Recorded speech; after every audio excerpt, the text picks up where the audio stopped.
Hello friends, welcome to our channel. আশা করি সবাই খুব ভালো আছো, সুস্থ আছো। আজকের রেসিপি ভেটকি মাছের ঝোল। একদমই সহজ পদ্ধতিতে করেছি, কম মশলা দিয়ে। তোমরাও একইভাবে বাড়িতে বানিয়ে টেস্ট করো, আশা করি খুবই ভালো লাগবে। তাহলে চলো দেখে নিই আজকের রেসিপি ভেটকি মাছের ঝোল।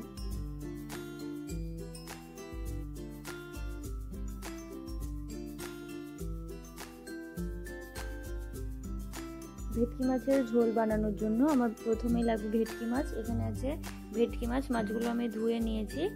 মাছগুলো আমি ভাজবো না, ভেটকি মাছের এই ঝোলটা আমি কাঁচা মাছেরই করব। মাছ ভাজলে তেমন টেস্ট লাগে না, ভেটকি মাছটা আমি কাঁচা ঝোলই পছন্দ করি। তো তোমাদের সাথে আমি ভেটকি মাছের কাঁচা ঝোলের রেসিপিটাই শেয়ার করছি। মাছের ঝোল বানানোর জন্য আমি ওভেনে কড়াই বসিয়ে দিয়েছি। যেহেতু ভেটকি মাছটা রান্নার পর একটু নরম হয়ে যায়, সেজন্য আমি একটা বড় পাত্র নিলাম।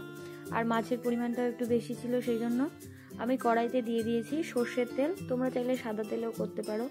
সর্ষের তেল দিয়ে দিলাম। তেলটা একটু গরম হলে আমি এর মধ্যে দিয়ে দেব পেঁয়াজ বাটা।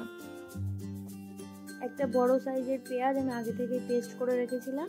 সেই মিশ্রণটা আমি তেলের মধ্যে দিয়ে একটু ভালোভাবে ব্রাউন কালার করে ভেজে নেব। পেঁয়াজটা একটু ব্রাউন কালার হয়ে এলে আমি এর মধ্যে দিয়ে দেব হাফ টেবিল স্পুন রসুন বাটা এবং হাফ টেবিল স্পুন আদা বাটা। আবারও এই মশলাগুলো দিয়ে নেড়ে চেড়ে একটু ভেজে নেওয়ার পরে আমি দিয়ে দেব 1 টেবিল স্পুন জিরে বাটা। যে কোনো মাছের প্রিপারেশনে আমি জিরের ফ্লেভারটা খুবই পছন্দ করি, সেজন্য আমি সমস্ত মাছের প্রিপারেশনে জিরে গুঁড়ো, জিরে বাটা এটা খুব পছন্দ করি। আর বাটা মশলার তরকারি বা বাটা মশলার যে কোনো রকমের প্রিপারেশন খুবই টেস্টফুল হয়। সেটা গুঁড়ো মশলার চেয়ে সত্যি বলতে একটু হলেও টেস্টি হয়। তো আমি একটু বাটা মশলা এখানে ইউজ করলাম, জিরে বাটাটা। তারপর দিয়ে দিলাম খুব অল্প পরিমাণে টক দই। এই টক দইটা ফেটানো না, এটা ঘরে পাতা টক দই, তো এটা একটু বর্ষা মতোই ছিল, সেটাই দিয়ে দিলাম।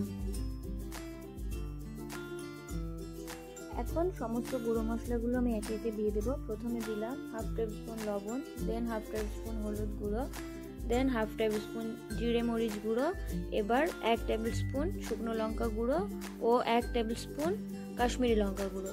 সমস্ত মশলাগুলো দিয়ে আমি ভালোভাবে মিশ্রণটা কষিয়ে নেব। ততক্ষণ পর্যন্ত ভালোভাবে নেড়ে চেড়ে কষিয়ে নেব যতক্ষণ এই মশলাটা থেকে তেল গোজ আউট না করে। মশলা কষানো অলমোস্ট ডান। তোমরা দেখে বুঝতে পারছো মশলাটা থেকে তেল গোজ আউট করছে। তো এই অবস্থায় আমরা আরো একটু নাড়াচাড়া করে ভেজে নেব এবং অ্যাড করব জল।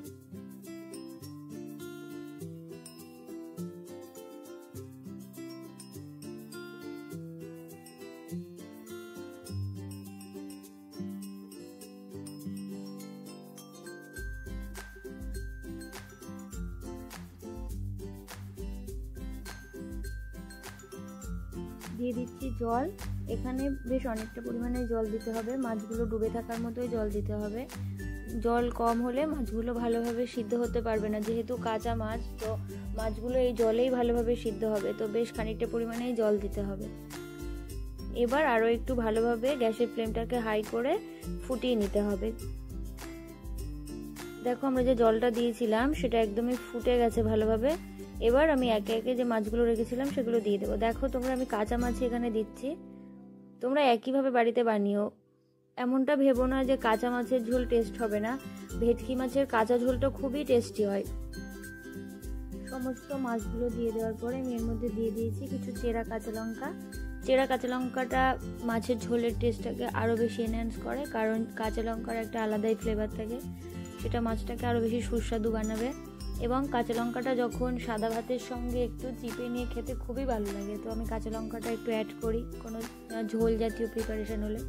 মাছগুলো দিয়ে আমি গ্যাসের ফ্লেমটাকে এই অবস্থায় একদমই হাইতে রাখবো, যেহেতু ভেটকি মাছ খুবই নরম হয়। তো যদি এই সময় গ্যাসের ফ্লেমটা লো বা মিডিয়ামে থাকে তাহলে মাছগুলো আরও বেশি নরম হয়ে যেতে পারে। দেখো বন্ধুরা, এই অবস্থায় মাছগুলো একদমই প্রিপেয়ার আর ঝোলটা একদমই ফুটে গেছে। তো আমরা মাছগুলো তুলে একটু দেখাচ্ছি। দেখো কত সুন্দর কুক হয়েছে, দেখে একদমই মনে হচ্ছে না যেগুলো কাঁচা মাছের করেছি আমরা। এবার গ্যাসের ফ্লেমটাকে অফ করে আমি কিছুক্ষণ এটা ঢাকা দিয়ে রেখে দেব।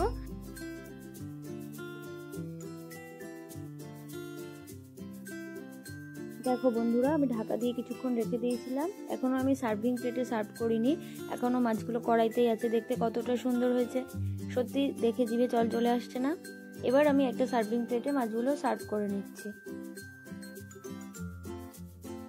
মাছগুলো খুব আলতো হাতে সার্ভ করতে হবে, কারণ তোমরা দেখে বুঝতে পারছো মাছগুলো এই অবস্থায় কেমন নরম হয়ে গেছে এবং হালকা হালকা ক্র্যাক এসে গেছে। তো যদি আমরা খুব তাড়াহুড়ো করি বা টাইম না নিয়ে মাছগুলো সার্ভ করার চেষ্টা করি তো মাছগুলো ভেঙে যেতে পারে। তো খুবই পোক্ত হাতের কাজ এটা একটা। খুব সুন্দরভাবে সার্ভিং প্লেটে সার্ভ করে নিলাম। তোমরা একই প্রসেসে যে কোনো মাছেরই ঝোল বানাতে পারবে। আমি তো এখানে ভেটকি মাছের ঝোল দেখিয়ে দিলাম, তোমরা একইভাবে ইলিশ বানাতে পারবে, যে কোনো রকমের পোনা মাছেরও ঝোল একইভাবে বানাতে পারবে। কাঁচা মাছ তো এমনি শরীরের জন্য ভালো। তো তোমরা একইভাবে বাড়িতে বানিয়ে টেস্ট করে আমাকে অবশ্যই জানিও আজকের রেসিপি কেমন লাগলো। তাহলে আজকের মতো এ পর্যন্তই, ফিরে আসবো অন্য আর একদিন অন্য কোনো নতুন রেসিপির সাথে। ততক্ষণ পর্যন্ত সুস্থ থেকো, ভালো থেকো, টাটা।